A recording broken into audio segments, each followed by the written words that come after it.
All right, guys. So this Saturday, we're bringing you some personal stories and a little bit of overcoming adversity. And specifically, we get a lot of messages asking about selection processes and people, should they join this unit? Should they join this agency?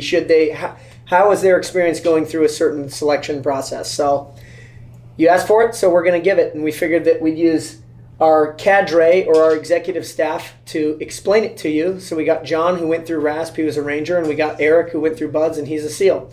So they can give you some cool experiences and cool stories, and that's something that we want to give you as subscribers because it's something that you're asking about.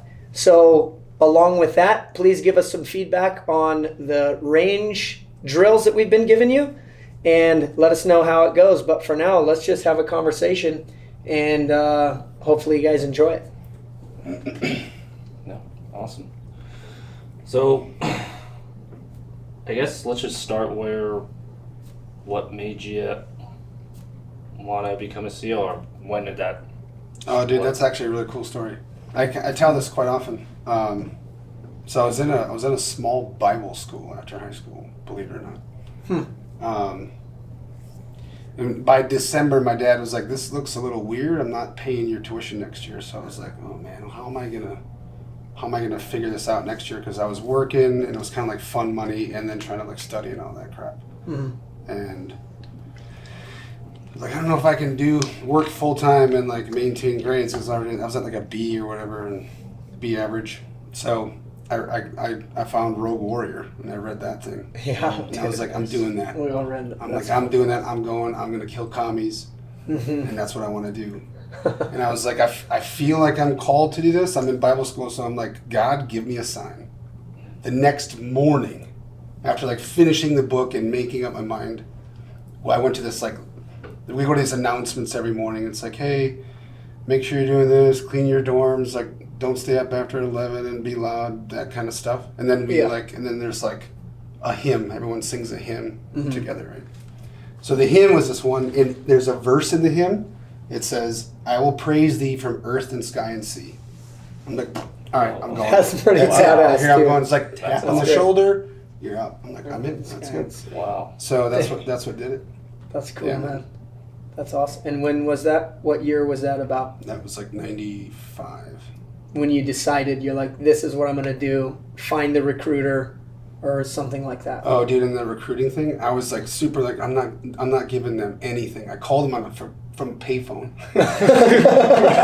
I was like, hey, I got some questions about going to BUDS. He's like, yeah, come on in, man. We'll meet with you. I was like, nope. I'm like, I need to know if I can join the Navy and go right to BUDS. They're like, well, we can work something out. I was like, okay, I'll call you in 2 weeks. Okay, goodbye. Not kidding. I call him in 2 weeks. I'm like, hey, this is Eric again. Like, can you tell me that I got a guaranteed, like, I can go right from boot camp to BUDS? He's like, well, there's a lot of different programs, but we need to talk to you. You need to take a test. I'm like, I'll call you back in a week. And then I called back. And the guy's like, he's like, yeah, you got it. Like, man, there's a contract. You can go right from boot camp to BUDS, but a lot of people don't make it. And I was like, all right, I'm coming in. Yeah. And so, yeah. And they gave me that spiel. And of course, like, they're dealing with, like, I did so many people. Yeah, I did a few years in like the end of my career, like doing the recruiting thing and like testing guys.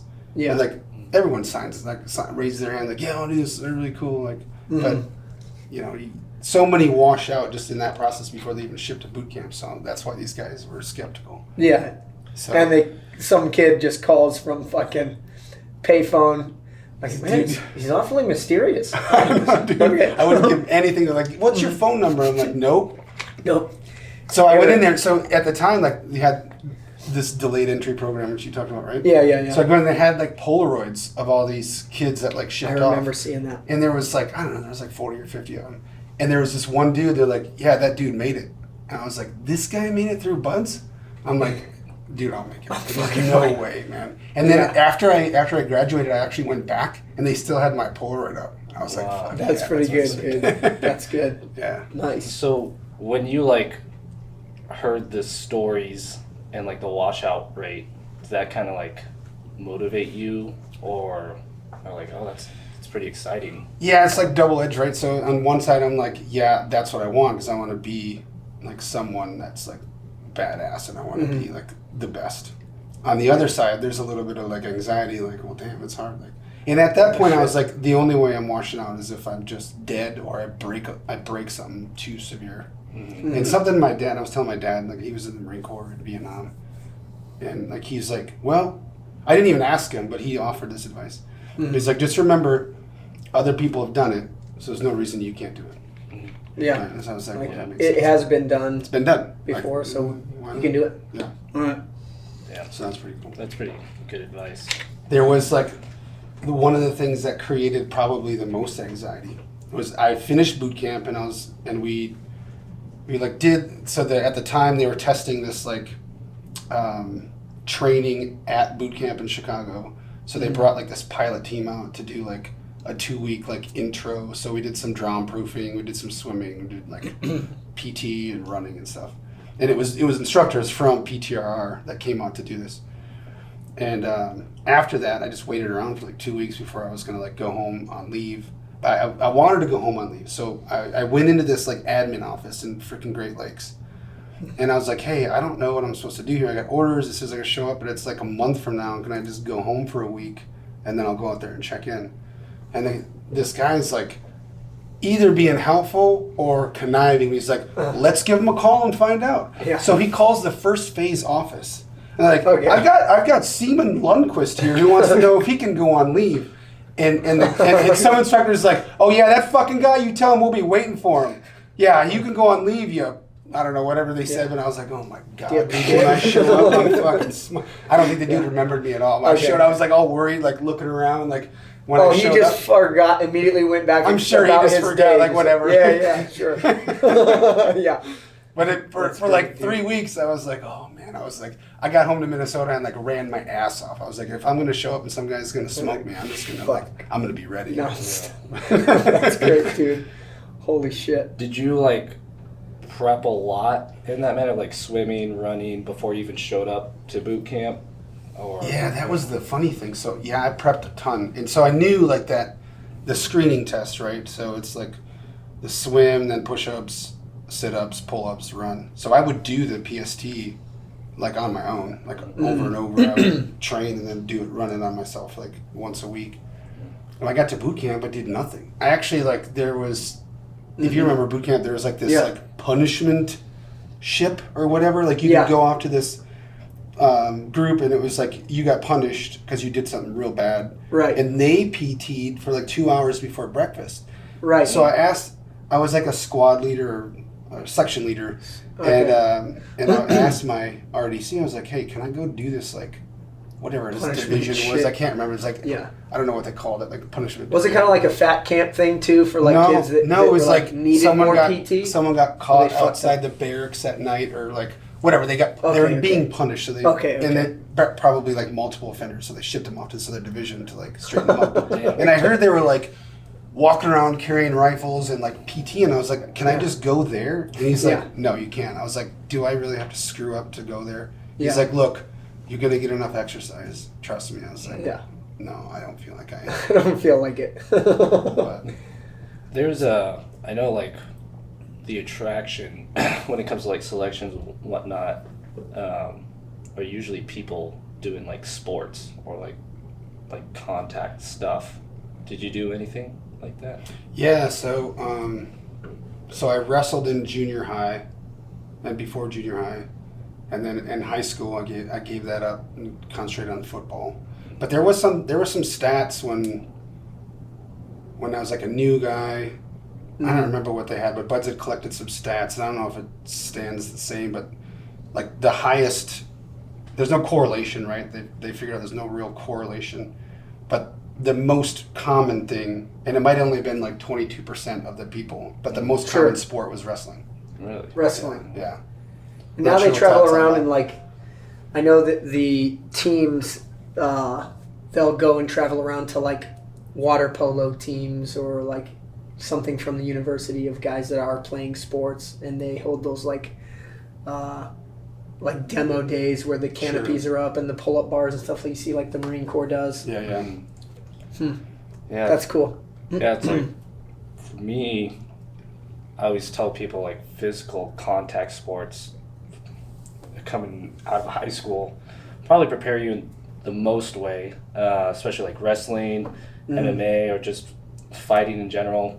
Yeah, because you were doing some MMA or kick Muay Thai. Yeah, I was doing That was some your thing. I think so. Think about it, right? Like we all love to fight, right? Yeah. And then it obviously takes a huge amount of determination to get through all those like shitty times. So, but that's when people don't know anything about special operations. That's kind of one thing that I just tell them about. Like, hey, look, we just love to fight. Yeah. Or I'll reaffirm it with other dudes that love to hear stories or whatever, right? Yeah. That's just Kind of put it in their brain a little bit. just like this is our culture. Like we're competitive as hell, and I think that's a big part of it, right? Yeah. And like what I love about like that type of like fighting style and training for it is like you have a team behind you training with you, and like it's very intimate and really pushing each other to the next level. And then when you actually go and compete, you're by yourself and you have to like prove it to your team and handle that. And I really think that you really set yourself up for success in that mindset of like, I don't want to fail. Like I want to succeed. Or you don't want to let I don't want other people down. Yeah. That's Yeah, like so a big that's- fear too. Like, I don't want to fuck up in front of. And like my experience was just like being around those guys and guys like Eric, just not wanting to let them down and volunteering for everything I possibly could so that I could show that I am an asset and could be counted on. I think that's a big thing in all of it. Any selection or anything. It's just like, I don't want to be a shitbag that people look at and be like, well, I can't trust my life or anything with that guy. Did you have anything like anyone in your life that told you like you're not going to amount to anything, you're never going to make it? No, everyone was pretty supportive, fortunately for me. Yeah. But it was weird. Like, so I wanted to become a SEAL first. I read like American Sniper, Lone Survivor, Fearless, like all these different books. So I was like, wow. I was like, that's what I want to be. Took my biggest downfall is I'm an idiot, and I failed the ASVAB 3 times. What do you mean failed? Well, I just didn't meet the standard. Okay. Like, Oh, you make that GT score or whatever. yeah, it was, Okay. It was You're like fuck. it was funny because my Brain's brother. broke. Well, it's obviously not math, right? No, it's mechanics. So fucking. You can't. Yep, that's the engine. I'm a car guy. This cog turns this way. That was like the easiest question, right? Like this one goes this way and that one goes this way. My brain doesn't work Oh, like that. It's like you. I had that sign, right? Nice. It was like my brother being a twin. We were both set on becoming a SEAL, and like we heard like the Luttrell brothers, them being twins, going through buds. We're like freaking motivated to go. And after taking the ASVAB 3 times, I don't know if it's the same, but if you take it 3 times and you still don't make your score or whatever, you have to wait 6 months. Yeah. So I don't. By that time, my brother was leaving, and I was 1 point shy from getting an SO contract, but I met the minimum standard for a Ranger, and I was like, something's telling me to go this route. So, and that was like, I literally studied the ASVAB. Like, who studies the ASVAB? You know? Some people, once they Yeah, get I mean, that, some just- guys do, but yeah, Uh, definitely. And then from there, what really set us apart was that I started getting my own individuality, and because with being twins and all, the SO, like the recruiters told my brothers, like, hey, you have an SO contract, you can't do anything that might harm you or injure you, because just focus on training comes For to that. Yeah. Mm-hmm. Well, the Army guys was like, yeah, I don't give a shit. Like, just be physically fit. So that's where he broke off, and I continued to do Muay Thai and kickboxing, and ended up like doing that hard for a year. I'm talking like 6 days a week. And So he didn't want to do. You guys were training and doing MMA or whatever a little bit together. yeah, But he didn't want to like injure himself. the recruiters told him not to do it. Yeah. And, Right. Yeah. Okay. What sucks is because that's the recruiters being selfish. Yeah. Because they didn't want him to ship in a different time, Yeah. and leave, and that would have screwed up their quotas and numbers. Yeah. And it would have actually been Yeah. probably a little bit better had he Yeah. kept going with I- Muay Thai. Right. I mean, obviously risking injury, but like, dude, just go fight. Yeah, Yeah. exactly. Like, especially get guys nowadays signing up for soft, like, at least speaking from my experience, like, there's guys that's never been punched in the face before. And you're telling me you're out there with a rifle wanting to hurt someone else? So, anyway. Exactly. So, yeah, I did Muay Thai and kickboxing, got to the point, I was so obsessed with it that I ended up fighting for the gym, and I fought twice. And my first fight, you know, you're like, oh, like, you get excited, you get that adrenaline dump, and you're like, oh, damn. I ended up losing it. Not a big deal. I was like, I'm in the next day Sure. training for the fight, Yeah. or for my next fight. Nice. So, a month, like 2 months after, I went through a whole training camp again, and I was like, everything felt perfect. And Nice. ended up losing that fight, and by split decision, and that was the first time in my life where I felt failure. Like, I let my coach down, my family saw me fight, friends, and like You all these invited people. everybody out and shit. Yeah, because everything felt perfect. I was like, I'm going to kick this dude's ass. But, and I told myself after that fight, that failure, I was like, I don't ever want to feel like this again. Mm-hmm. So, carried that over into training. So that's awesome. So I think that brings that full circle. But so you asked the question, like, who studies for the ASVAB? Well, it's guys like us, because we're determined on, like, I'm going to figure this out one way or another. And, like, my original question was there anyone in your life that was like, you can't make it? Because this is weird. You can't make it. You're never going to freaking amount to anything. Like, I've known so many students when I was there that told me that story, right? Like, why are you here? Well, because my high school teacher told me I was never going to amount to anything. Like, they were on the path just to prove someone wrong. Right. And it happens a lot with, like, you know, I see really successful people these days. They're still like hard charging when they don't need to. Like, they're wealthy, like they could probably just chill and vacation, but they're still trying to, like, make their dad proud or something like Right, that. right. It's like crazy. There's right? there's one Like, I've seen person. grown men break down crying. It's like, Right. who's like massively successful. Like, and they come to this Exactly. realization. I'm like, I'm working so hard. I'm about to lose my marriage because I'm working so hard, and I'm only doing it because I need my dad to be proud of me. And that guy might be dead. And Right. he's still doing Right. it. Right. Yeah. And the biggest value they could hear is like, hey, fuck, good job, man. Yeah. From that It's person, crazy. whoever that Yeah. person is that Right. they care about or they value their opinion. It sucks though. Like, in a friendship, like, you can't fulfill that. Like, hey, your dad would be proud. Like, you're fine. Like, Yeah, it's right. Yeah. It doesn't. Right. It doesn't. It doesn't work. It won't fulfill it. Mm-hmm. So it's, but motivation is different for everybody else, right? Like, it's Yeah. for everybody. That's crazy. Yeah. Yeah, you were saying that at some point during training, you were just getting the shit kicked out of you or something like that, and you heard your coach, you heard Yeah. Mario talking, and you're like, Yeah. So, yeah, that kind of going through. So my pipeline was option 40 contract, you get it, and you go to OSET, which is like a combination of infantry and like whatever your basic specialty Oh, is yeah, or whatever. MOS. Yeah, MOS, basic and MOS. or AT. So that was fun. I actually enjoyed that. I was like the honor grad of the platoon. I was a dude singing the cadences and shit. I mean, like, you know, like I was. Dude, this is real common. Yeah. Like, if you ask teen guys, like, a lot of them were this honor grad boot camp. It's like real common. Really? Yeah. Wow. So what was really cool is I did that. I was honor grad, and the speaker at boot camp, which we got to meet as honor grads, is like this small little, like, breakout after the graduation, was Admiral Richards, and he was the Dang. skipper of Warcom at the time. Damn, Wow. So dude. my dad and my mom and like all these people were there, like, That's talking cool. to this guy. Like, he's Yeah. like, my best advice to you is remember, they don't want to kill you.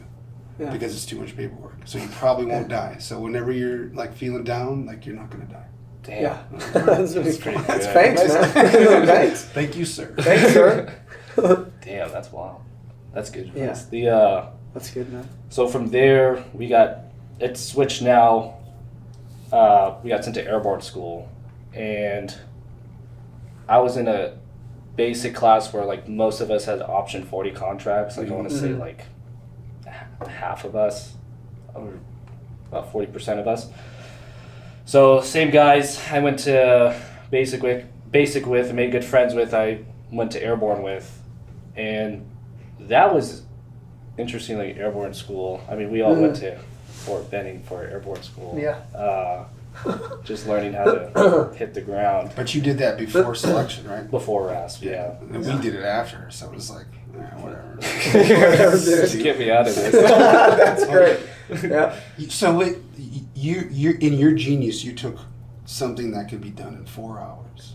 Holy and you shit, did it dude. into 3 weeks. That is genius, man. Genius. That is great. God dang, dude. But- yeah. That was interesting in itself because, like you said, it's before selection. So, guys that I like been through training so far started quitting. And airborne. And airborne, yeah, Right. Huh. That makes sense. yeah. And I was like, what the They've got this like level of apprehension, like, oh fuck, if this is this way, it's gonna get harder type thing. yeah, Sure, right? yeah. Or they're like, Okay. I mean, airborne is kind of cush school, so they're like, this is easy. I don't want to go back to being Oh, treated that like shit, you know. That might be too. So I think that and fear, like I feel fear of failure. I think like that's a big part, but it was weird seeing like guys quit for the first time, and I was like, wow. And the cadre or black hats or whatever they're called didn't help either. It's like, oh, you got option 40 contract, like you're gonna fucking quit, and like just reinforce that mindset that those Nice. dudes Saving had. the army money, man. Saving Yeah. money. Yeah, man. Serious. And then like- oh sorry. No, that's it. That's just like saving them from doing it down the line when they've invested and spent money and everything, when it's like, 3-4 weeks in or a month or 2 in. Yeah. And besides, the regiment or the teams wouldn't really want that person down the line, because if they're going to give up at that point, the fuck are they going to do when everybody else is counting on them? Yeah. So Or you when gotta I perform. was at Buds, the Navy was still taking a massive percentage of people from the fleet to go to Buds. Oh well. But dudes that were just in shape and they're like, oh fuck, I'm stuck in Guam. Yeah. All they gotta do is take the PST with some rep out in Guam, and then immediately they get orders to San Diego. They walk through the fucking gate, checking in, I quit. Like fucking, Wow. because all they Damn. wanted to do was get to San Diego. It's Yeah. brilliant. That is the brilliant. Navy's like, Yeah. where's... So, the hell's going because on we here? interview these guys, like, why do you walk through the door and quit, dude? Like, Yeah. I just want to get to San Diego. Yeah. That's The pretty smart. detailer Yeah. was telling me to fuck off, and all I wanted to do was be in San Diego. So I took Yeah. the PST, I passed, I got orders, and I'm Yeah. done. And I'm done. Damn. Thank you. That's wild. Get So sent you- back to Guam. Hey! Gonna be on the. I was in Guam. There was a freaking. What's the ship there? God damn! It's a ship that everyone knows there, because I think they had like notorious problems or something. Is it a medical ship? No, it's not a. It's not a was big never in Guam, so- medical ship. It was a. Damn it! It'll come to me.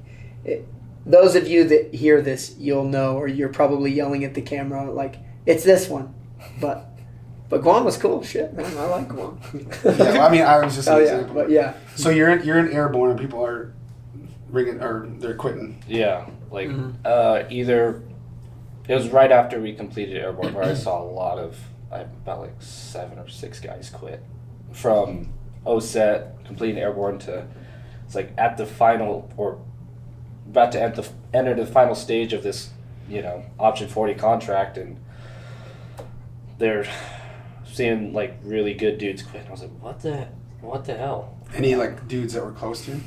No, that's I'll save that story a little down the line. I've seen I call him my best friend at the time quit, but yeah, so RAS was 8 weeks. I was in pre-RAS for 2 weeks, and that was just bullshit, just details, nothing really to prep you for RASP. But Just using the bodies they had for odd jobs and shit. Yeah. Okay. Exactly, and I guess cigarette butts ain't picking themselves up. Yep. like we literally just like sit there on the Police rocks, call. just throwing at each other, drawing like God knows what on it, and then like tossing it to your buddy. So it was just BS. Hey, more than God knows exactly what you're doing. Rocks, dude. Yeah, if you know, you know, type deal.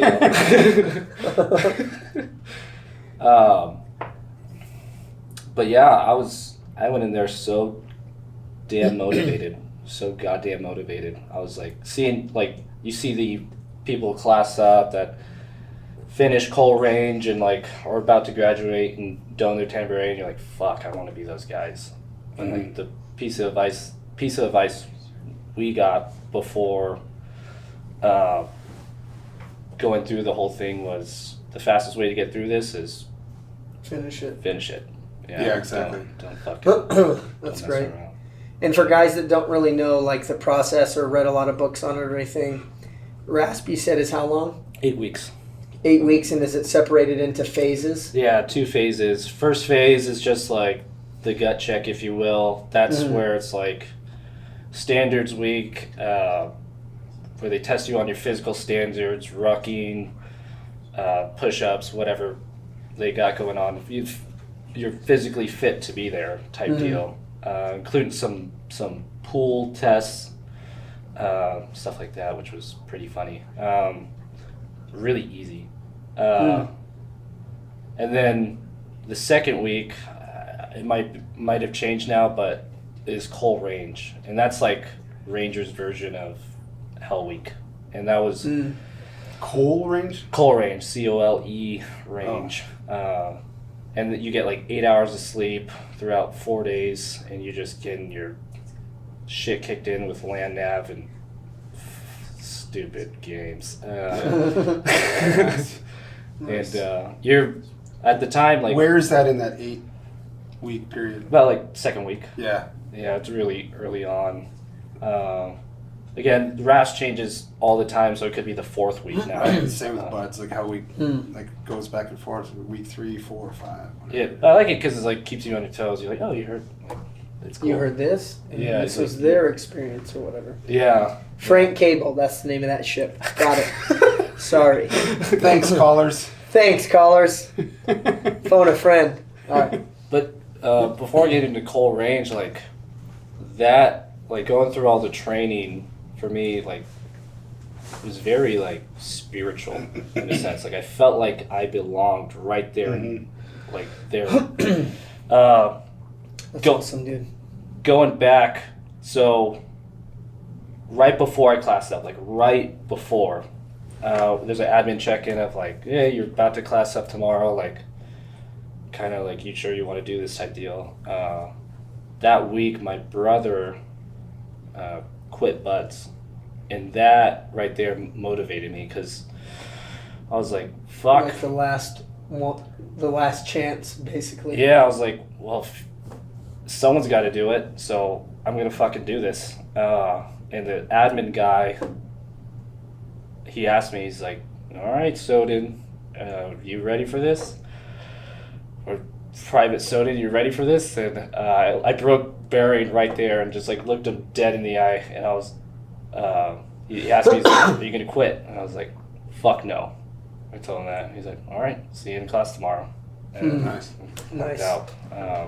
Nice, But dude. yeah, I just felt like I was right where I was supposed to be. I couldn't even imagine quitting.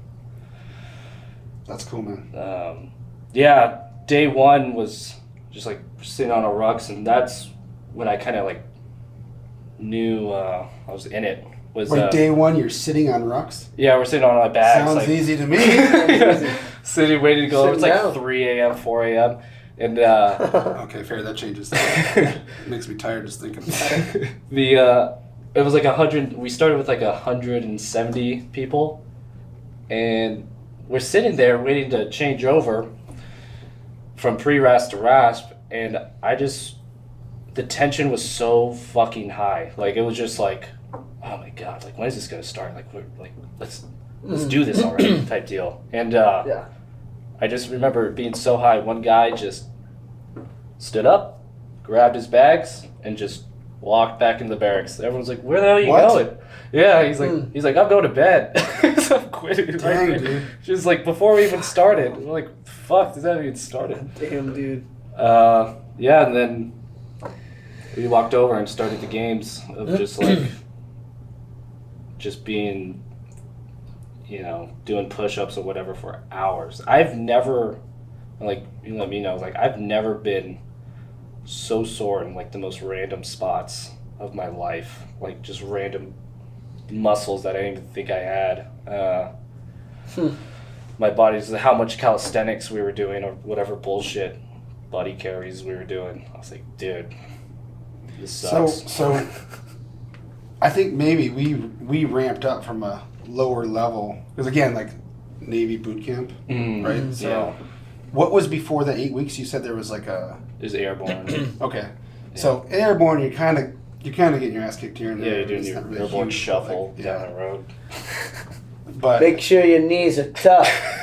was it So when beat you your hit boots? the ground, yeah. Did you get the beat your boots thing? Uh, It's like What's it? squats, dude. oh yeah, you kind of you have to like touch them or some shit or Yeah, yeah. So you see yell at us like beat your boots. Like, I guess. No. maybe that's not okay to say anymore or something. I don't know. I guess because I didn't hear it because you said that to me when I was going in, Yeah, and I was like, I guess, and I was like waiting for somebody to say it. I'm like, tell me, dude. Eric said, "Beat your boots," but all I remember is the funny video. It's like they're just shuffling around, and it's like the alarms go off, and the one actor just overacting, looking at the thing like it's a fucking emergency.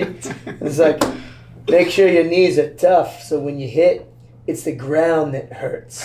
Like, So the fucking moto video. Chuck It's so Norris. good. Dude, it looked like when it. Chuck Norris PLF's the ground hurts. That's exactly it. That's exactly it. Oh shit. Yeah. It's good. So I guess like in a way there was a workout, but not really. You just kind of were fit or you broke off. But that first week, I say the first 2 weeks were really just the kick in the dick. The just waking up in the middle of the night, you're not really getting any sleep at all. Just the first week and just doing whatever you have to do. That's where I saw a lot of guys quit. Was the first week also. We went from like 170 after the first week to 120. Believe it or not, most of them quit during the weekend when no one was getting smoked because they were like, "Oh fuck." Monday. Yeah. Dude, people ask Really? me like, what was the hardest part about Buds? And I literally like looking back. When I look back, the hardest part was Sunday night. Like going because I used to spend like a lot of time at some friend's house on the weekends just to kind of like get away and chill. And they'd drive me back on Sunday night, and that was just like the worst. And then like all these things came up, Mother's Day and Father's Day, and they're all Sundays, right? So like Sundays really was like my hardest thing. Like I wasn't gonna quit, but like Still sucked. you know, I'm going back to work. I'm looking forward to any of it. My feet were dry for like 24 hours. And then again for a week. Yeah, dude. That's funny, Yeah. dude. That interest, like, it was kind of nice too because my bunkmate quit, so I had more room whenever I got smoked. Whenever I got smoked, we're not laying on each other doing push-ups, so that was kind of, I was like, thank God. But Extra space. yeah, it was empty locker. But yeah, So luxurious. So luxurious. so Get wider. Ooh, I could do Hey, wide. I can do wide ones. what was your kind of mindset? Whether it's because Hell Week was what week was that for you? Yeah, I think it was fifth week. Yeah, Fifth week. Yeah. Damn. that was fifth week of first phase. So and then we had like before first phase, before you classed up, there was PTRR. So that was like I don't know. I think that was like 3 or 4 weeks for me, based on the amount of time that I had when I showed up. So and I don't know what PTR stands for, like pre-training something, rest and relaxation. I think it was. And that was just like, here's some familiarization. We really I don't think we really did much after like 2 p.m. any day. So, Yeah. but that was the first time I'd ever ran like over like 2.5 miles. Oh wow, really? Yeah, dude, I was like, the Because you first were just week, doing the PST over and over and over. And yeah, over, the mile first like week and a half, mile 2 and a weeks, I was like, this is a lot of running. half. We sure are running a lot, boys. I mean, I read everything I possibly could. Like that was the thing. Like knowledge was power. So I knew what was coming. Yeah. You know, I knew that 14 miler was coming in 6 months or whatever. But I was Damn. like, wow, this is. But then like after about a week and a half, 2 weeks, I was like, okay, I got this. Like I'm in shape now, and I didn't realize that's Right. what it was. Mm. So I was just That's young cool. and stupid and inexperienced. You know. How was that first week of buds? Was that like a gut check? I mean, I guess every week was a gut check. Well, so at that point now you get into the boats and you're doing surf passage, right? So like that was fun, like because it was like you see it stuff and you're in PTR like, oh, I can't wait to do that, like, and then you're looking ahead at all these milestones, right? So like, and that was what's cool, and like when you talk about mindset, you know, a lot of that there's like some lesson plans and stuff written in the Navy, and when I was doing the recruiting thing, you know, for the last 3 years of my career, we started to teach this like mindset thing, and like breaking up this long goal of like be a SEAL. How do I break that down into smaller chunks? And sometimes it's just like, well, I got to get through today, or if I can just make it to lunch, you know, that's just the kind of thing. So like, you had all these milestones, like, okay, we're gonna, you know, week 1 we're finally gonna do some surf passage, and then week 2 we're gonna do some other cool stuff, and then there's Hell Week, and then after Hell Week, so we're running around in white T-shirts under our camis, right? Until you finish Hell Week, and then you get a brown shirt.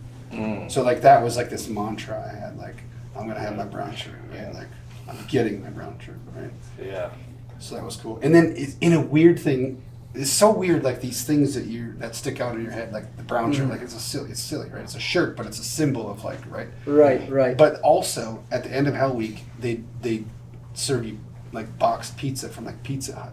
Or whatever. The instructors pitch in, they buy you pizzas. That's It was pretty like cool. that was like this thing, like I'm gonna get a pizza, right? And I'm gonna get my brown shirt. Brown shirt. Yeah. Yeah. Charles in Denver said the same thing about like the brown shirt. I'm sure it's like very common for guys going in first phase and everything, going through Hell Week.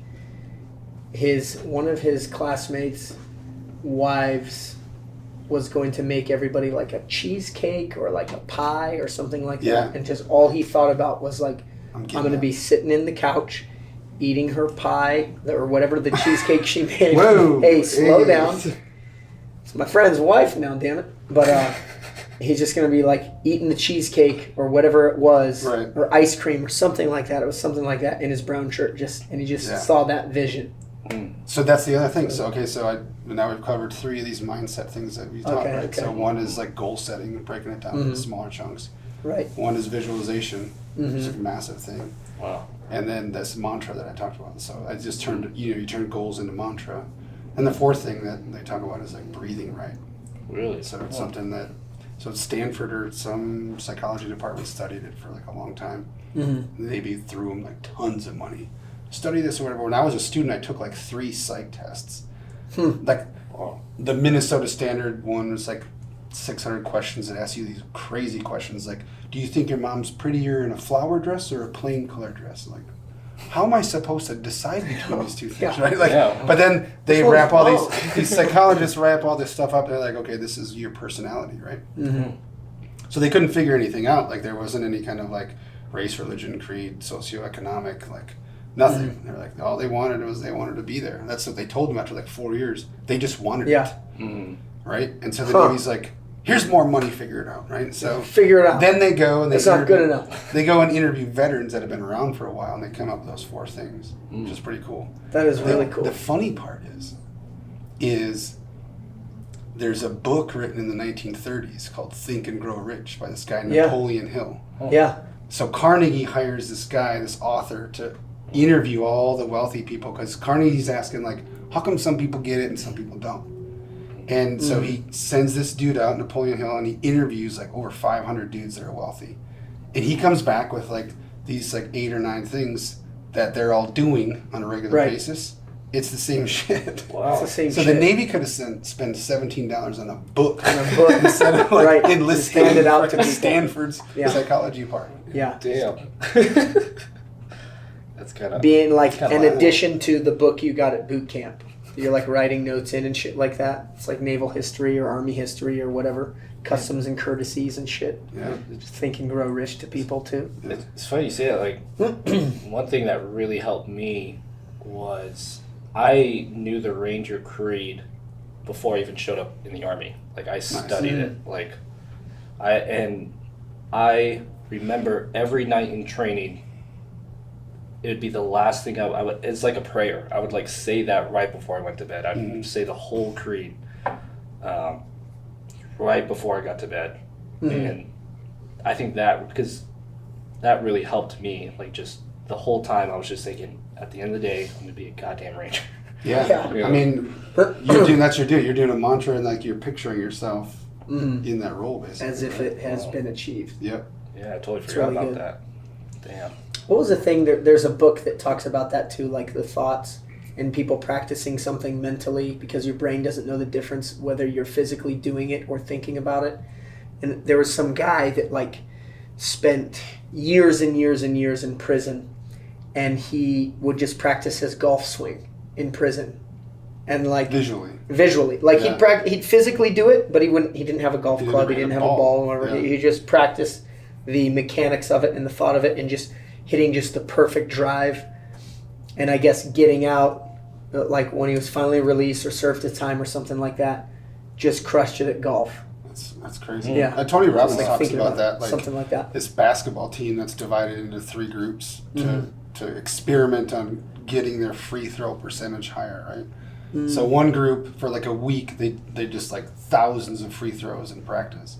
One group, they never touch a basketball. They just sit and imagine themselves making their shot over and over and over. And you know, like lining up and shooting a free throw, there's like you develop a routine, right? So it's just like shooting long range. Right. Decrease any kind of inconsistencies so that you can take an accurate shot. So they visualize the perfect shot over and over and over again for like hours a day. And the third group didn't think about basketball, didn't touch the basketball, they just fucked off, right, for a week. They came back, and the group that visualized, it was either something like their percentage was higher than the other 2 groups, or at least like matched the group that actually shot the free throws. So combining doing it and visualizing it, like you're manifesting it through that visualization. Right. Yeah. It's like amazing how the brain works and helps you It achieve. is. It is. There's a lot more like science behind why that works, but like Yeah. yeah. Something to it. Yeah, that's awesome.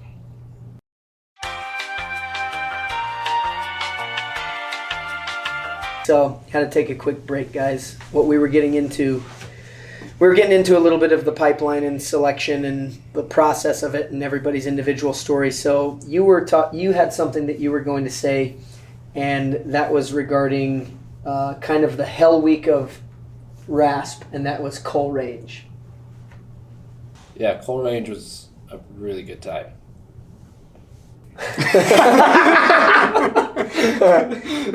A really good time. Good time. So, but before we get into that, Okay. how was that anticipation for you for like Hell Week? Like, Like Andy so says, I'm making you how I want you to be. Yeah. What do you mean? What do you mean? How is it anticipation wise? like Or was there any? I remember my. I mean, excitement. I would say. Like, I mean, there's a little bit of nervous. I mean, like imagine Johnny giving a speech in front of somebody that doesn't involve training. It's like that. Like I'm excited about it. I'm a little nervous. Yeah. Gotcha. Yeah, And I that's, got that. You know, and then I'm praying like I don't want to get hurt. You know. yeah, that's true. The that was my biggest fear was like I'm Don't want to I get don't hurt. Yeah. So one thing that's kind of different with Coal Range than like other selections is you don't know what you're getting into. Like you hear about it, but there's not really any like coverage. Yeah, there's not You really know. any widespread information that I know of that like can describe what it is, Yeah. or people talking about what occurs there. Yeah, like you Okay. get all these shows now showing like Hell Week or whatever, or like SFAS, Team Week and stuff. Yeah. But there's like nothing on Coal Range, so I'm just going off of stories. And guys, that is like, that was eating dudes alive. That anticipation, like, what the hell are we getting into? Yeah. Mm-hmm. So you had access to like upperclassmen. Yeah, we whatever saw it was them in like. passing. Yeah. So of course you engage and like, hey man, tell me what. Yeah, and we looked at him like freaking big brothers, like, oh my god, you just dozed your tambourine. It was kind of cool. I'll go back, but when you finish Cole Range, I could be off, but I remember the guys, the class prior, just got done with RASP, so they were sitting there with their tambourines, and you just got done with Cole Range, and you're seeing that, and you're like, 6 more weeks until I'm there. Nice. That's cool. So I think, I don't know if they timed that on purpose, but I thought that was pretty cool. But Probably. yeah, it's kind of pretty motivating. But so Cole Range, at least for us, kicked off with like an 8-mile ruck march, and that was shitty because like you're not on roads anymore. You're like on these like, I guess they're dirt roads, but they're very Georgia hills or up and down or whatever. And you have the van behind, or the truck or whatever, keeping that pace, and if you aren't hitting the time standard, you're just getting fucked with like when you get there. So like I'm hauling ass I suck at rucking, but I'm like, damn it, I don't want to see that van. But I look behind me around like mile 6 and 7, I see that fucking van, and I'm like, dude, nope. So I just keep going until we're finally there at Cole Range, and that packing list for that week was probably one of the worst rucks I ever did, like compared to like any 12 miler or whatever miler they had us, because it was just, the packing list was so goddamn heavy. I'm roughly like 80 pounds, I want to say, for 8 miles in shitty terrain. So show up and like you don't know what you're doing, and there's like a big circle of like sandbags that was there and like dirt, and you go up and everyone's in formation, all the people that have made it so far, and then they tell you to take all your shit out and just start laying it out, and like they're checking you and they're kicking your shit around or whatever. It's just a big fucking mess finding all your stuff again and making sure you always had that packing list ready to go. And that's where I first heard the phrase "hit the wood line."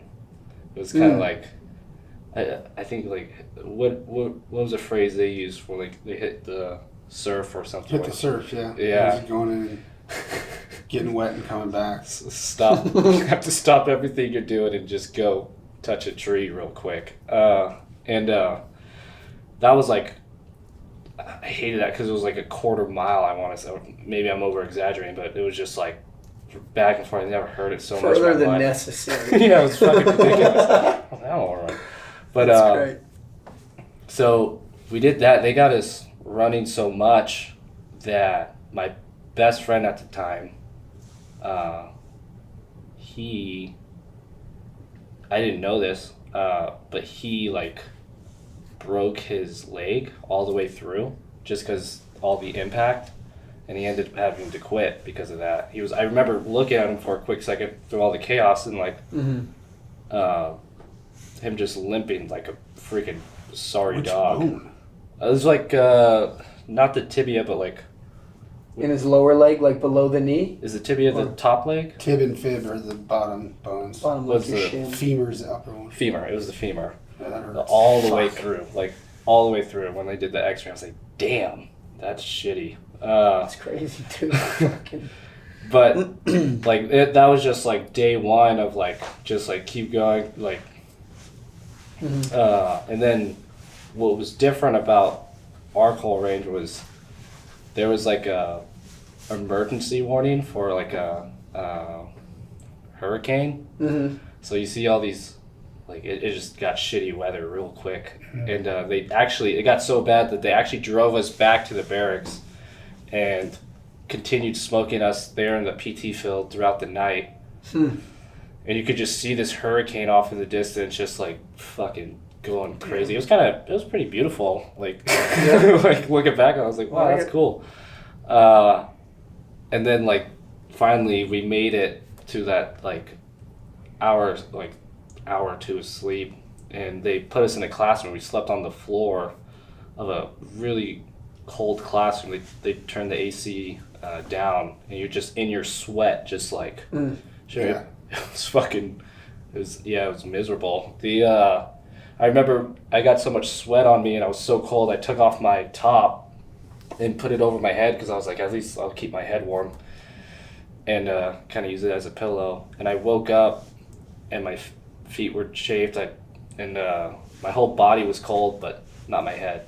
I was like, all right, I'm sort of warm, so that's good. My head's warm.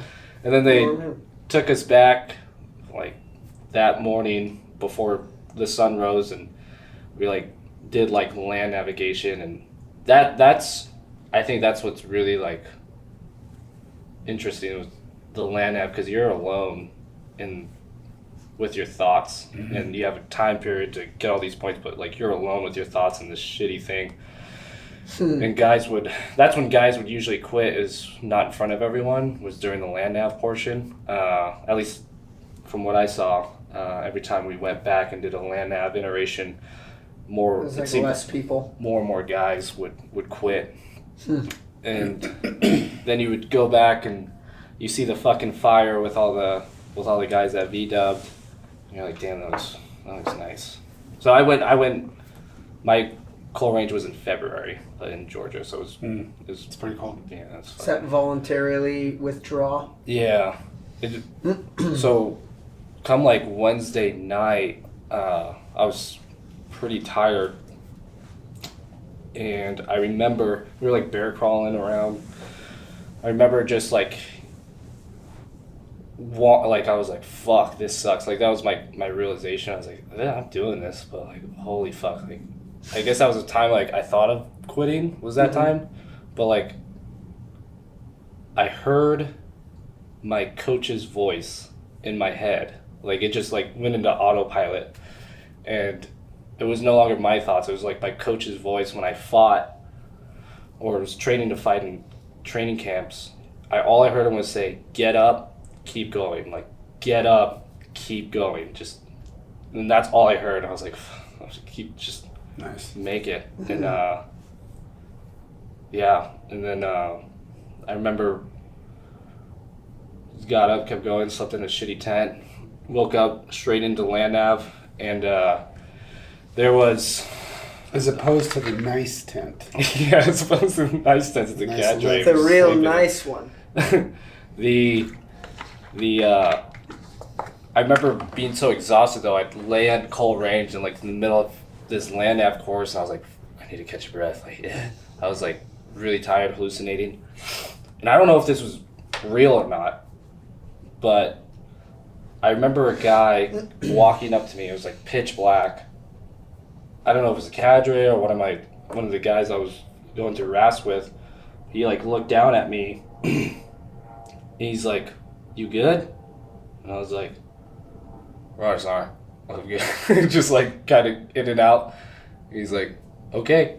It just walked away in the middle of the forest. I was like,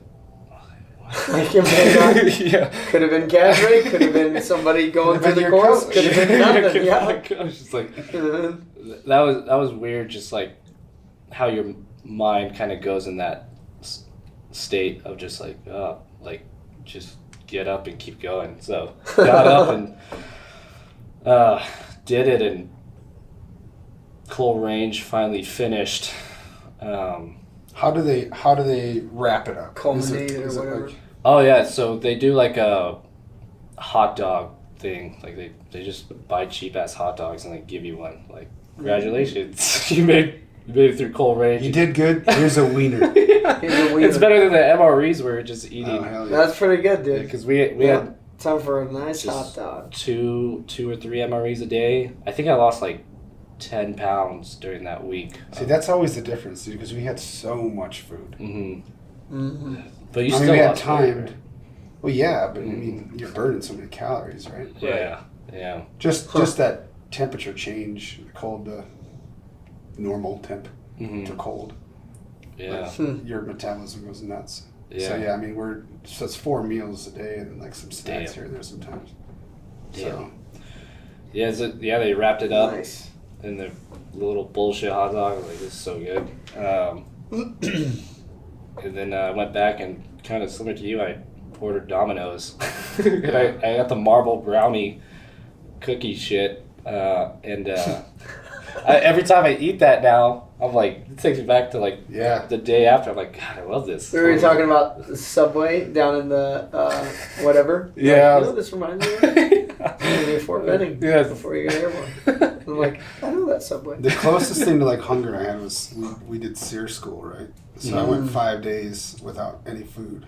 Yeah. And so I got sick like day 3 maybe. So you're out in the woods doing land nav because SEER school is like with a mixed bag of sailors. So like some of them never had any kind of like ground training.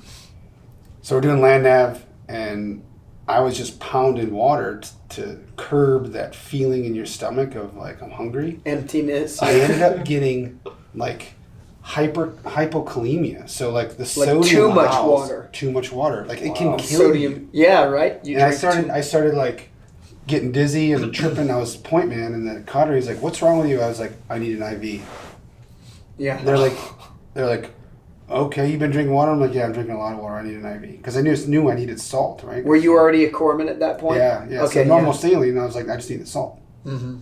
And I was too like out of it to like demand it and tell them why. Yeah. So I remember they did this thing called a tilt on me. It's how you test for dehydration, right? So you take blood pressure 2 different ways, and then it's like, okay, if there's a big difference, like, okay, you're dehydrated. But they're like, you're negative on tilts, man. You don't need any IV. I was like, I need an IV. And then I laid down and like I threw up. And they put me in my tent, and then that's the moment that they were cooking the rabbits. So I missed out on the fucking rabbits. Oh, One cadre was nice. He's like, "Hey, I don't know if you want to try this, but we brought you some broth." That's all they had left. That's exactly Dude, what you needed, I dude. sipped that broth, and just like someone like that's like hypoglycemic, I freaking snapped right out of it. Wow. And I was like, "That's all I needed." Like, Thanks, man. and I was back in it, and then I had a sandwich. Like, Go back the to eating last- twigs. It was I'm Warner ready. Springs in the desert, Warner Springs, California. And so, like, I was at one point, at some point during that training, you're on your own. So I'm out, and I come up on this field, and there's like, it's an onion field. I was like, you gotta be kidding me! I'm like, onions. I pull up the first one, and I go to grab the bulb, and you know how weak that outer skin of an onion is? Yeah. The whole thing was like that. It just disintegrated into a powder, and I was like, I almost cried. I'm like, I'm so hungry. Just all the shell It's of the like, poof. onion. I was like, and I kept pulling them up, and they're all done.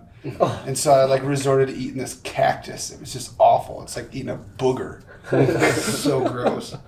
But all I wanted was Carl's Jr. in San Diego. They had this Western burger. It's freaking like a quarter pound patty. A Western bacon cheese. Dude, it A was Western bacon cheese. So it's like this patty, cheese, bacon, onion rings, and like barbecue sauce, and it's like Yep. massive sandwich. Dude, I fucking devoured the thing. That's good. So every time you have that now, you go, Dude, I'm like, yeah.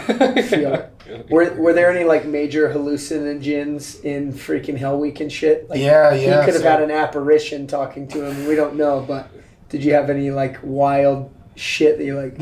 I didn't. It wasn't much. So we were. So Thursday night, you do what's called Around the World. So you get in Coronado, on the southwest side. You get in the water, and then you paddle around the peninsula of Coronado. Okay. Into the Glorieta Bay, where you finish. So we're coming south. We turn the corner. We're coming south, heading towards the Coronado Bridge.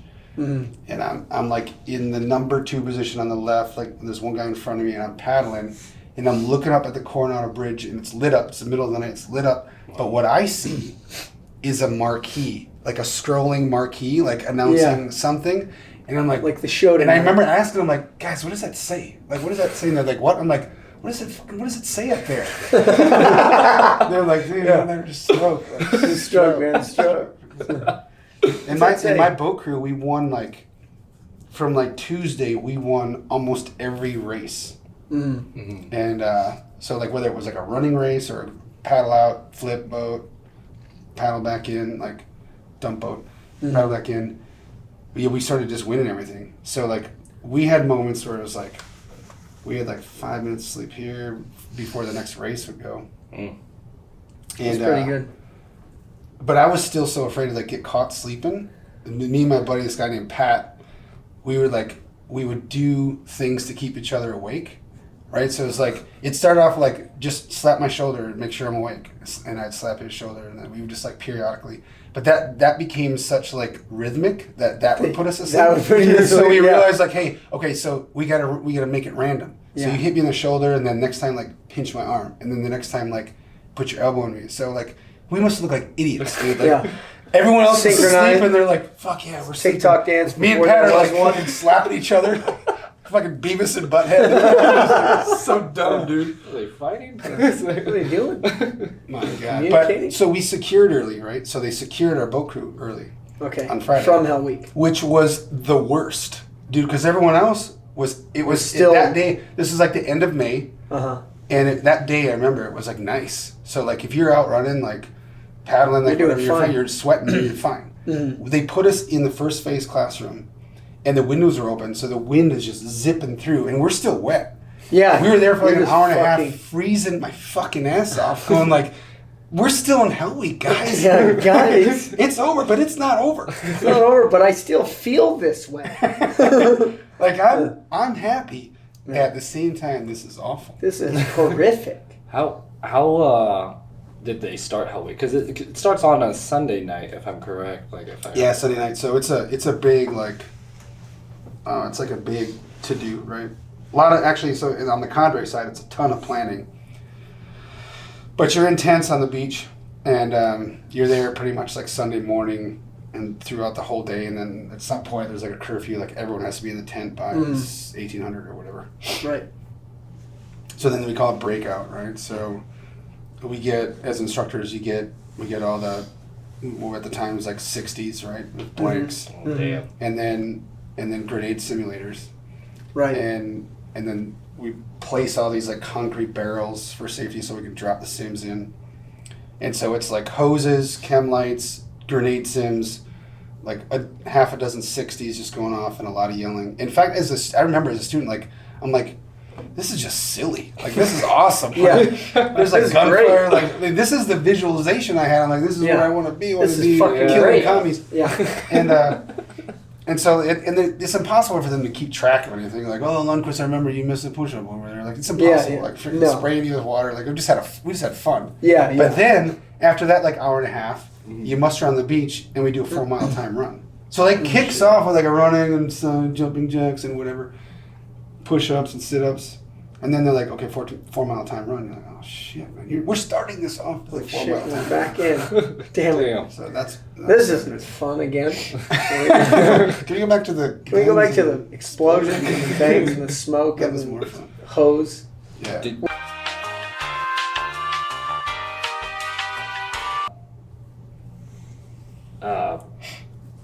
Fuck. I hate to go back on the story because I totally forgot to say it. Mm-hmm. But that week we started with 120 people, Mm-hmm. and we finished with about 87 I want to say, something like that. So not a lot compared to first week.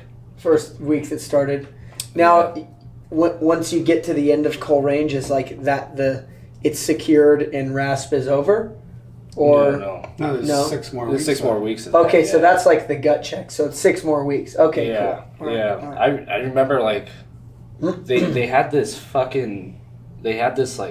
little trench of water and whatnot, and the cadre kind of got, at least my understanding, got in trouble because we were crawling through it with our rucks and shit or whatever, and the cadre were pissing in it. That came out after AAR after the class, like, so, like, what would you change? What you like? Thanks for warming me up. I wanted to say thanks. It was really warm. I want to say Thanks real for pissing in that little appreciative. trench. See, when we're doing surf torture, like someone pisses and because we're in around land, like that's good. That's good. That's warm, dude. Like, because you know you're gonna get in the ocean in like 2 minutes. Like, Yeah, exactly. Hey, dude, pee on me. Oh, so that's Pee a on me, please. I'm freezing. Please. that's a real Freezing. thing. Like you guys like piss on each other to No, stay. I'm just- Oh, I was like, because I heard. But stories if of it people- happened, it would I be would totally be welcome. okay. I'd be like, it's fine. That's funny. damn. It's fine. So when you like were going through Hell Week, you didn't sleep till like Wednesday. Right. Yeah. So in the schedule, Wednesday is like the first 2 hour block of sleep. Mm. But as instructors, it depends on the class and like the overall health. A lot of the schedule is actually pretty damn scientific and it's adjusted accordingly, right? So there's things that occur. So if it's really cold, then guys are under the boat walking around. But what the secondary order effect is stress fractures. Right? And when it's really warm, they're in the water more, so you get more hypothermia actually when it's warmer, right? So so we have to balance all this stuff as we go. Well, if that class is pretty healthy, that 2 hour block in Wednesday, we play jokes. We mess with the students, so they don't actually get sleep that day. Oh shit. Like they'll fall asleep and then they get woken up like just nonstop. Mm-hmm. And then Thursday they get legit like 3 hours of sleep. Oh, nice. Yeah, Damn. and then that's it. And that. Except for those, like if you win a race, you can crab like 5 minutes or whatever. Do you remember a lot of Hell Week? Because I heard it's just kind of a blur. I mean, other than like it being a long time ago, yeah, I remember. Mm. Plus, I went back as an instructor, so like Yeah. I sort of managed the schedule and managed it a little bit from the perspective I was a corpsman, like all the senior enlisted and the officer in charge of the whole thing. But like you're constantly looking at the schedule, trying to figure out and stay ahead of the game, especially as a corpsman, because like meals I was divvying out like meds. Mm-hmm. And it's just constantly like monitoring the students at every like higher risk evolution. So Damn. especially hypothermia. Yeah, that's pretty cool to like. That's great. To see like not only go through it, but like kind of go from like being a cadre for that. Yeah, dude. I remember one day it was a 2 mile swim, and it was freezing outside, and and the boats would pick us up on the shore, and so I would like be on a rib, like following the students, and we had to pull a swim pair out for some reason, and I pulled him out and like just talking to him, and then I remember like going like pushing him back in, and be like, why are you doing this, dude? This sucks, bro. Like, what are you doing? It's cold. Like, come on, man. Come back in here. Come back in Get here. in here. Let's warm up. Let's warm up now. So, yeah. Damn. Let's go through like just your portion of Hell Week and maybe some stories there, and I guess Maybe call like- it. Yeah, do that, and then like completing buds, and then at the time you went through something called STT, or was it SQT at the Yeah, time? the time was STT. STT. Yeah. Maybe like talk about after buds, after Hell Week, and then some of those lessons learned, because I think with like the Think and Grow Rich and some of the other stuff, that the Navy spent all this money. I'm sure Army does. Everybody spends all this money trying to find like who the perfect candidate is, and a lot of times it boils down to like the simplest answer, which is they just want to be there. That's the thing. Like you read a book, you have an idea in your head on what you want to achieve and the type of life that you want to live or the purpose you want to have, and there's no other option. Yeah. The option is Yeah. you're there, you're going to die, or you're going to make it, because you're not going to quit. Yeah. So like finishing Hell Week, and then also seeing people finish Hell Week, because that's a cool part. Like coming back years later, were you a second phase instructor or first phase, or kind of bounce around? Yeah, so I was a second phase instructor, but if you're an instructor at Buds, you can volunteer to be a part of Hell Week, like anywhere. Because they need Actually, people anywhere, like, all basic around training. the clock. Yeah, because Okay. it's a massive shift work. I mean, Right. as an instructor, it's still kicking the nuts. I mean, it's 8-hour shifts, and then if you're like on night shift, like you're coming in a couple hours early to get ready, Right. And then you're there, you know, it doesn't end at that 8 hours. Like you Yeah. debrief the oncoming shift while the students are getting med checks or eating or whatever. Okay. And then you go back, you shower, and then you go home. Like you've spent 15 hours at work, and then you go home, and like if you're a night shift, like you're there in the daytime, and your kids are like, "Hey, cool, let's play," and then you get 4 hours of sleep, and then you go back and do it again. Yeah. So it's crazy. Damn. So, yeah, I mean, as a corpsman, like there were times like you have to go do Hell Week because you're Yeah. You're Because you're the corpsman. You're Yeah. the dude. Yeah. Yeah. So, which was awesome because I always loved working Hell Week. Mm-hmm. Really? But it is a really cool thing when you get, so it's kind of ceremoniously done at the end on Friday. And we usually try to bring in someone cool to like secure Hell Week. You know, Right. Some legend from the past or whatever, as much as we can. And then we get to hang out with the students a little bit, and for like a moment that Friday, like the relationship between student and instructor is like the veil is gone a little bit, and it's like, hey man, that was awesome, dude. Like what you did on Tuesday, and you freaking picked your buddy up or whatever that was, like you know, some memorable just thing. kind of hang with them a little bit, Okay. and I think that goes a long way, right? Yeah. Yeah. So For yours, when you guys secured, do you remember? Was it someone special or somebody that you maybe looked up to or something? It was Master Chief Chalker, Denny Chalker, Okay. secured us. Yeah. What was Legend. his legend? Yeah, SEAL Team 6 plank owner. Yeah. Damn. Yeah. And That's he was in the Rogue Warrior, the book that I read. Like that's Oh wow. Damn. That's Okay, cool that's stuff. fucking cool. yeah. That's cool. Yeah, that's cool that like you, I guess, like you start making a name for yourself in the community right there. I'm guessing Damn. in Hell Week when you really see that side of you, and other guys that from the cadre to like you guys are eventually going to work with each other. You start forming your name for yourself. Yeah, pretty much. That's fucking cool. At the end, and then we got to pose with the 60s. Yeah. Oh. You know? And so That's my cool. book crews, we all got 60s. And it's funny because like I hadn't really got any formal firearms training. So like I look back at that photo, I'm like, dude, you're holding that gun like a You fucking douche. idiot. You stupid ass. Yeah. But I just thought it was cool as hell, Yeah. you know? And Yeah. So, yeah. That's great. That's awesome, dude. Yeah. Wow. Did you Yeah, have then any- after Hell Week, we actually throw in tennis shoes and you walk instead of running everywhere, just because Nice. everyone's sort of half broken. But then we do hydro recon. So we actually at that point, like you start doing skills that will like bring you into the teams, like up to that point, like. I You're skin, mean, you're there's, it's more like I don't know, demeanor skills, like getting through the surf and understanding the surf, and it's just all like calisthenics, swimming, running, and paddling a boat. And after that, after buds, you never really paddle a boat anymore. Wow. Unless it breaks down. Yeah. That's true. Wow. You got engines. Yeah. So, We got outboard motors for these. Yeah. That makes sense. Man, that's Was there anything particular, like, once you secure Hell Week, is there anything, like, at the end of first phase that you're like, okay, this is cool, now we're going to second phase, and any, like, crazy challenge from there? I guess a lot of guys' major challenge is something like pool comp during second phase, but... yeah, that's really like How'd the that go? second thing that it's probably. Gets guys. Yeah, like Hell Week, and then that gets guys, but I mean it's a small percentage, but it is a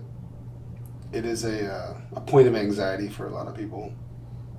But I was always really comfortable in the water, so going It's pretty good. back because I didn't have any problem with pool comp. first phase is 8 weeks, right? Yeah, it's like 8, 10. Damn.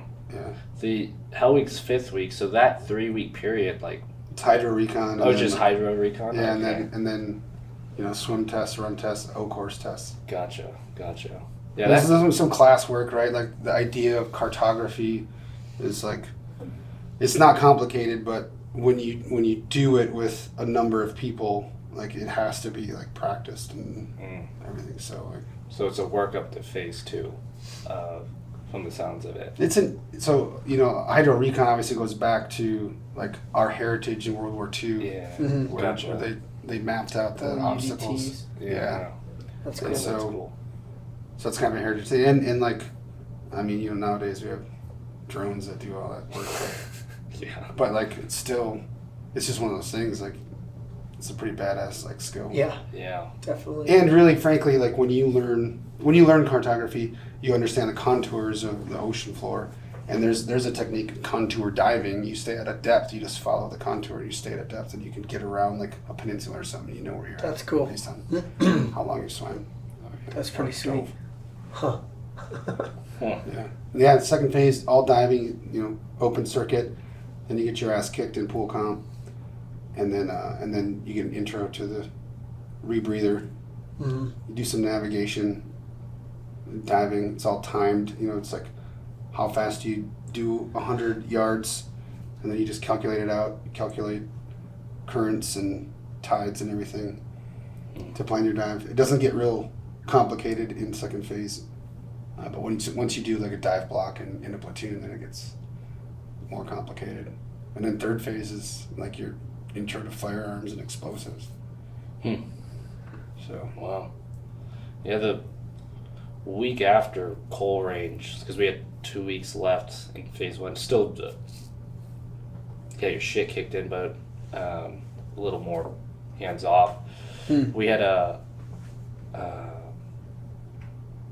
it was more of starting to learn shit, but you started to see how regiment ran stuff. Like I liked the fast rope. We learned how to do fast roping there, which was cool because Nice. I fucking love that stuff. And then I learned how professional airborne operations were compared to like going from airborne school. And you're like, see how big of a clusterfuck that is. But like those, like I was like, holy fuck, like this is very professional. The whole from the brief to SAT to whatever. That was pretty eye opening. And then the last week of phase 1, I'm not sure if they do this anymore, but you start learning the basic firearm stuff that regiment teaches, and like these guys are showing you, but that you're still in phase 1, and they make sure you don't forget that, and they just smoke the fuck out of you on the range with live ammo. Yeah. And it's just unsafe. Yeah. It's like Safety. yeah, no shit. That's funny. That's a funny. There was a funny story there. So we were at the range. We're all sitting down eating, and we got time hacks for every little thing. We had an MRE, and like, all right, everyone pull out your main course meal. Everyone pulls it out. It's like you have freaking 20 seconds to finish it. And it's like, all right. And it's like time starts now, and you start eating it. Whatever. People are struggling because it's hard to eat, and then like, all right, done. And then they move on to your next thing, and then one of my and then acid reflux, which is weird.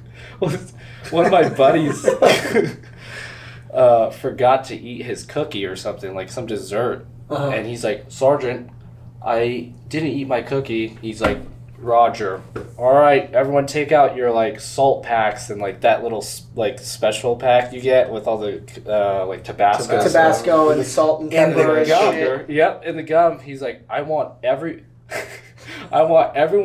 to shove whatever's in that little baggie in your mouth. So guys are like pouring like sugar, salt, Tabasco all in it, and we had to hold it while He ate the cookie. my buddy ate his cookies, eat as fast as he can. It was like a good 30 seconds, and like my mouth was just like, it looked like a huge dip, and it was just a huge salt. And he's like, then Sergeant was like, done? Okay, everyone swallow. And immediately after, guys swallowed the coffee, the Tabasco, whatever, and I just see 3 people just hurl everything we just ate all over each other. Yeah. Like, all right, now we got to go hit the range. I don't remember what day it was, but I was in the galley. It was lunch, and I was as a student in Hell Week, and I was falling asleep, and I was like, I didn't want to get caught falling asleep because they bring you outside and hose you down. So I was like, I just need to like read something. So I'm like reading sugar packets. I'm reading I pick up the Tabasco sauce and I start reading it. And the instructor comes over. He's like, "What are you doing?" I'm like, "I'm just reading the ingredients." He's like, "Oh, all right. Well, tilt your head back." And he grabs it from me and just starts dumping it down my fucking throat. What are you doing? Oh, I mean, he knew what I was doing. Like, you're trying to say, "Let me help you stay awake." Let me help you stay awake, man.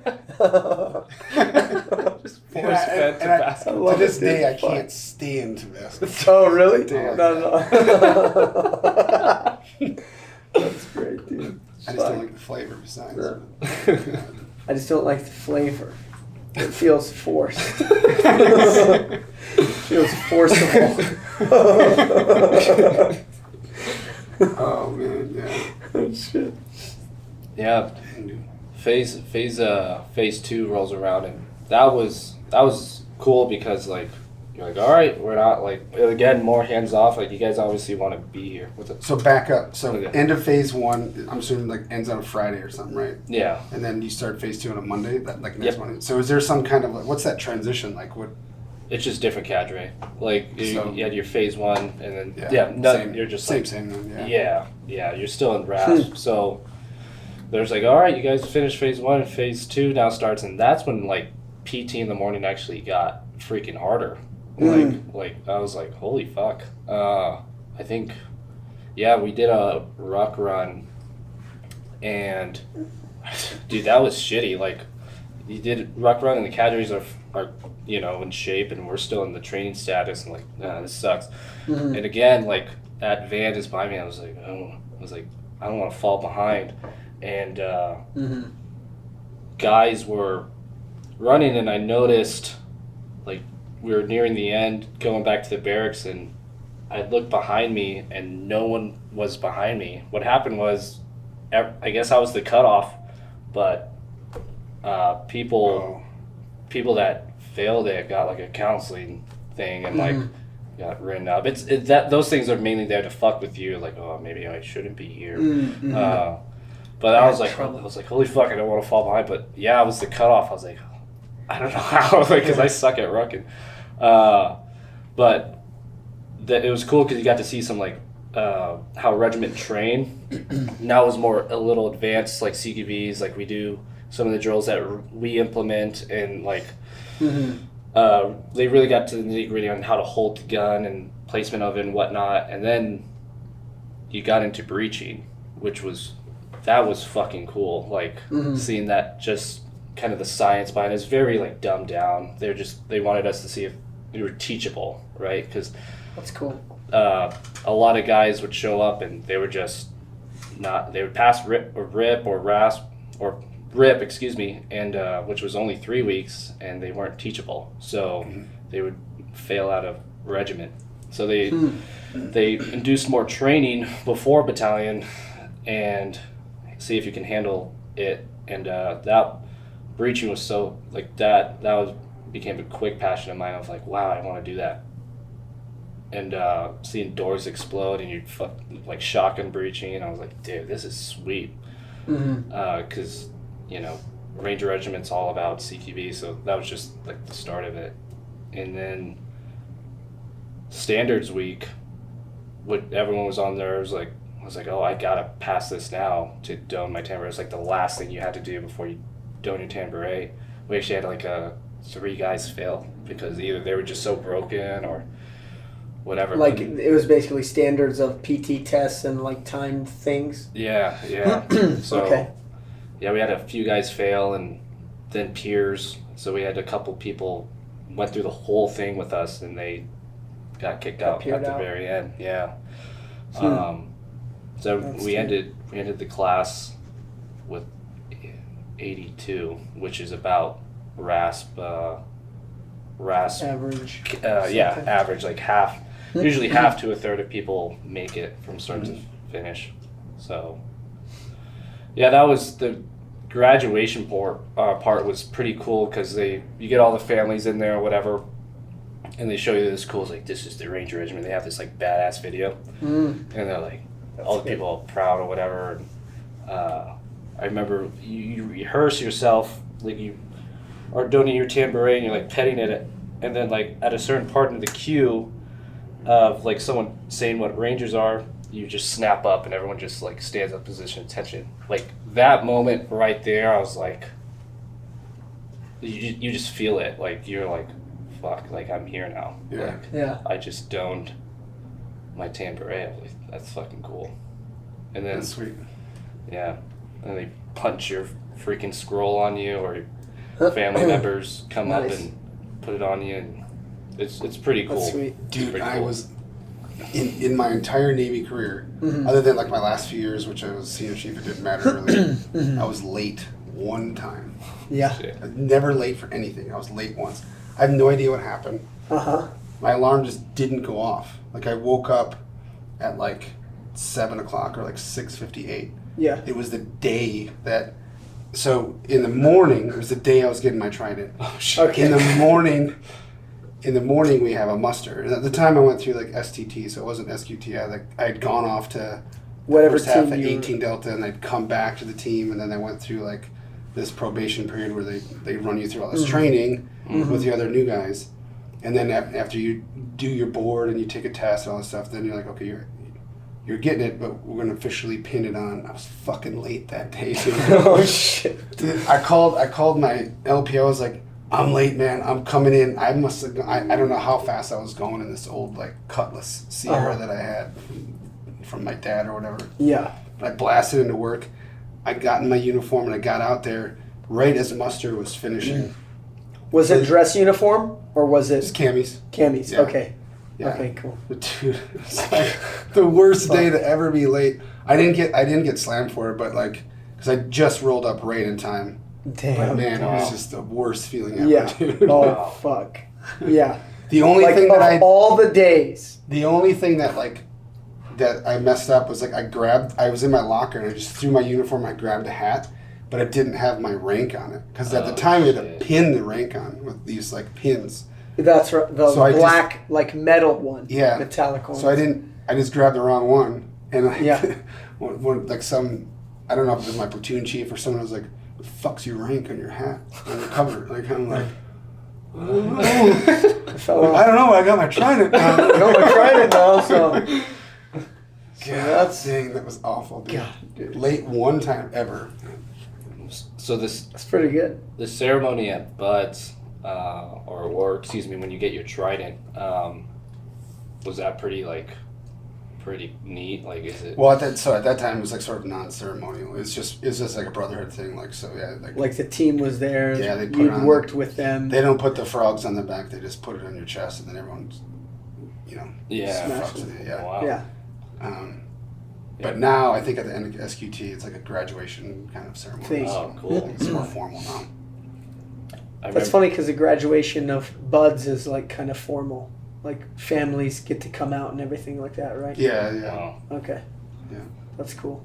I remember one of the last things that they told us before we went to our families after RASP was, this is the easiest 40 days you'll have in battalion.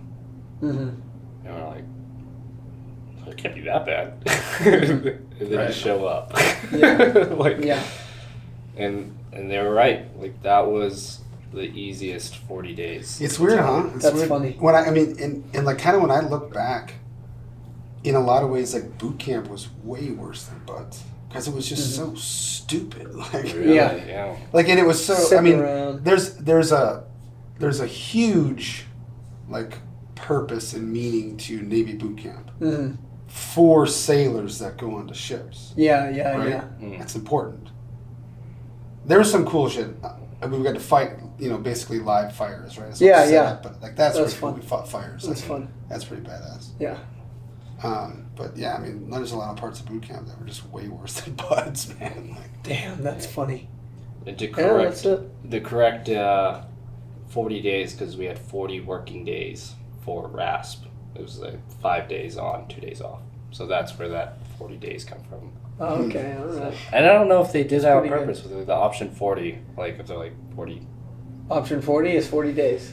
Yeah. Or some shit. Yeah, I don't know. Dude, Who some knows? like weird coincidences or whatever. If they plan that or I don't know. But badass. So what do you guys think it boils down to, passing regardless of whatever pipeline you choose, because we get questions all the time like, hey, should I do this particular course or this selection? And a lot of times it's like, my goal is this. Should I do XYZ before that or whatever?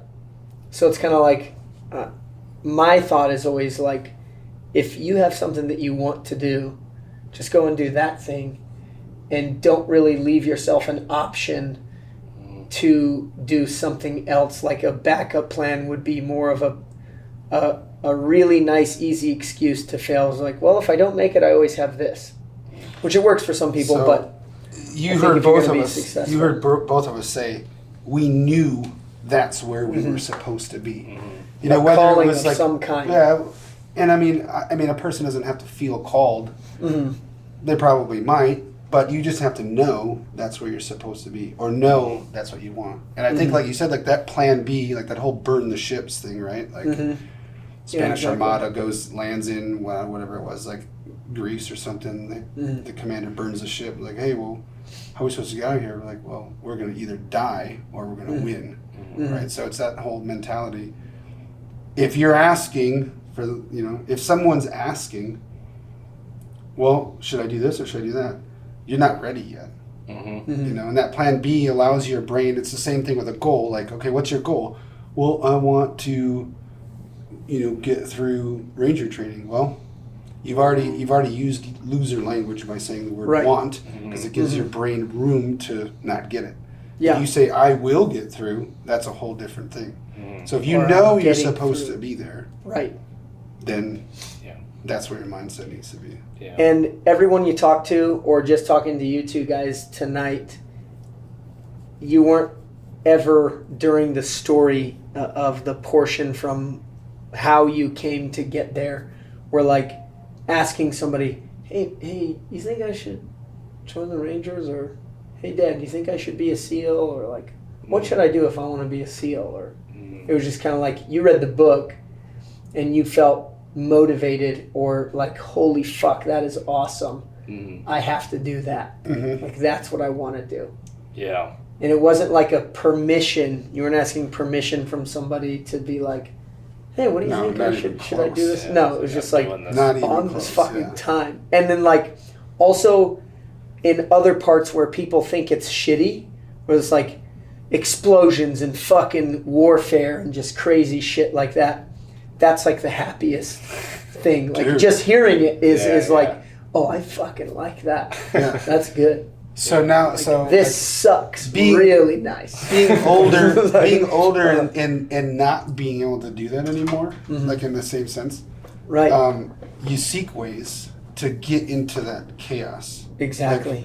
Like, I've told people, like, I'm really comfortable in chaos, and I'm not talking about 4 girls crying in the back of the van and like some dudes on the road pissing me off. I'll crush somebody, but like, I'm talking like, it's weird, but I enjoy having like 5 burners on my stove, 10 people waiting to eat, and I've got like 6 things going on.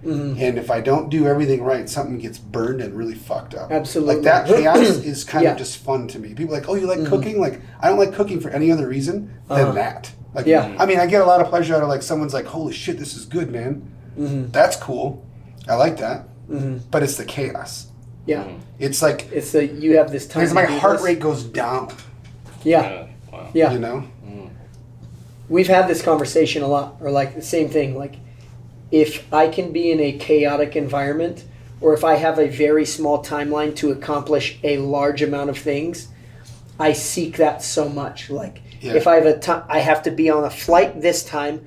I have 3 days in this hotel room. We have XYZ job to do, and we don't know exactly how it's going to get done, and we don't know exactly who we're going to call, but we will figure it out. And that is like the essence of getting something done or accomplishing something, is the portion of that, the doing and the figuring it out, is like the reward in itself. It's crazy. And it's like something I feel I have to do all of the time, and just like seek it out. Yeah. Yeah, I mean, for me, I mean, you guys know me, but like personal like close personal chaos. Like that's where I strive in, like whether it be like friends freaking out or just having a bad day. Like I love being that personal kind of chaos in their mind and peace Like- of mind. Oh, like their peace of mind. Like Yeah.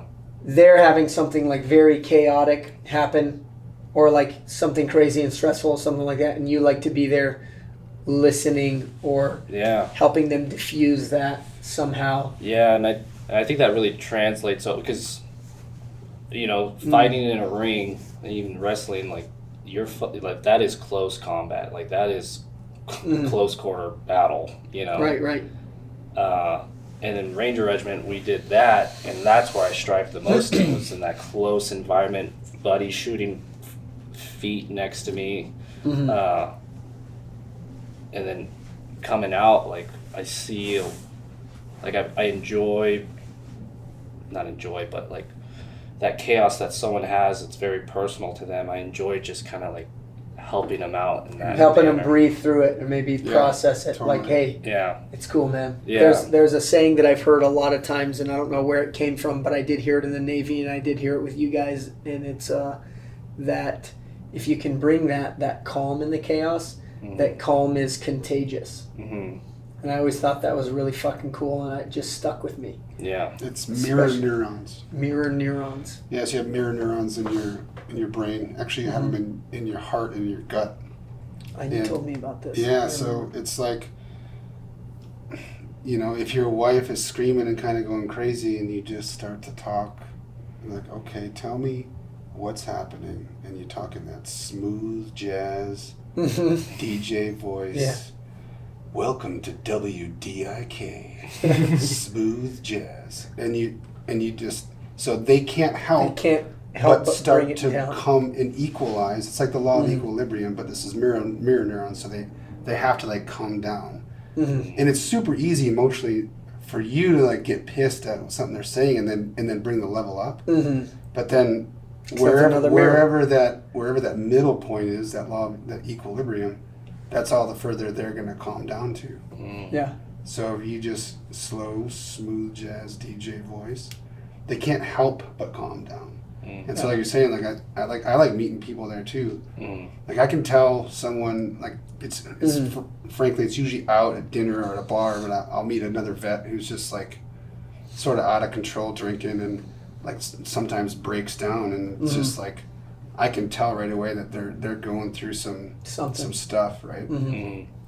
So it's kind of fun to meet them there and Let them process let it them somehow. get them to the point where they give themselves permission to be vulnerable, yeah, Right. yeah, because we're fucking dudes and we're never doing that. yeah. But if you're invited into that space, like it's really important. I think it's super important just to be that guy. Absolutely. To other As we dudes, progress because, this like- whole thing too and talk more about it, like that is super important. And that's Yeah. something that we all talk about individually. I think it's good for everyone to hear that's watching, because it's something that is massively important that a lot of people struggle with. Yeah. That I know I personally want to help with, and I know that us as a team, we want to help guys Yeah. allow themselves to be vulnerable like that.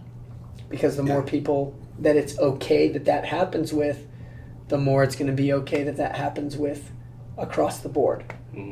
Yeah, So- I mean, just when you're doing house runs, and you come and you AAR, like I own that. I fucked up on that corner or in that hallway, and like we'll fix it. All right, so you can't sleep. Okay, you can't sleep. All right, let's figure out how we're gonna fix it. Yeah. Yeah. So, and good. there's enough like experience with. I've been through this medical process or procedure. And these meds didn't work, but this like mechanical natural way is working, or whatever. Like there's plenty of resources out there. Right. Yeah. I think that's Sweet. good, guys. Yeah. That's good. I was- I hope it's helpful for you guys that are watching this. And I mean, this is kind of something that we push out to subscribers first so that you guys can see this and have access to it immediately. But this is the type of conversations that we want to have, and this is the type of stuff that we want people to hear. And this is the type of stuff that people are asking of us. So we want to bring it there. It started with something motivational, or like, how did you get through what was extremely hard in your lives, and a process that you have earned something, a selection process that you have risen above and earned something out of that. And how can we teach other people to do that, and just go for what they want instead of like asking, should I do this or should I do that? Like, hey man, if you want to do it, like, you have this much time in the world. I figure you're born here, and somewhere over here you die. And every single day, we are all just kind of chopping away. I don't know where this point is, but with that time that I have left and that we have left, I want to maximize the use of that time, and I want to do everything that's absolutely possible with that. And it just starts with kind of knowing what you want and then just going for it, and not really giving yourself a way to get out of it. I like what Gary Vaynerchuk says. What do you say? The odds of your mom and your dad getting together, banging it out, and creating you in this universe is 400 trillion to 1. Yeah. The odds that you are you is 400 trillion to 1. Yeah. Like, you have better odds of winning the lottery like dozens of times than being alive. Than being born. So what the fuck are you going to do with 400 trillion to 1? Yeah. If it's something you're going to do, then fucking do it. Yeah. That's awesome. Hell yes. Fuck yeah. Well, thank you guys for tuning in. Yeah. Thanks for being a part of this. Be part of the Method Inner Circle family. Knowledge transfer.